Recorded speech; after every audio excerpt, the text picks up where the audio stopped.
Presiden RI Prabowo Subianto menyiapkan anggaran 4,7 triliun rupiah untuk program pemeriksaan kesehatan gratis. Program itu berlaku mulai Februari 2025 menjadi kado spesial dari Prabowo untuk rakyat RI yang berulang tahun.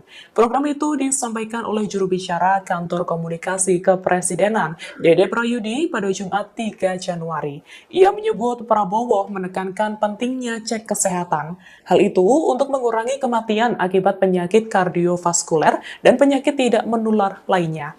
Ia menyampaikan Prabowo juga bertekad menyelamatkan ribuan nyawa orang Indonesia yang tiap tahunnya meninggal akibat penyakit jantung, stroke, dan diabetes.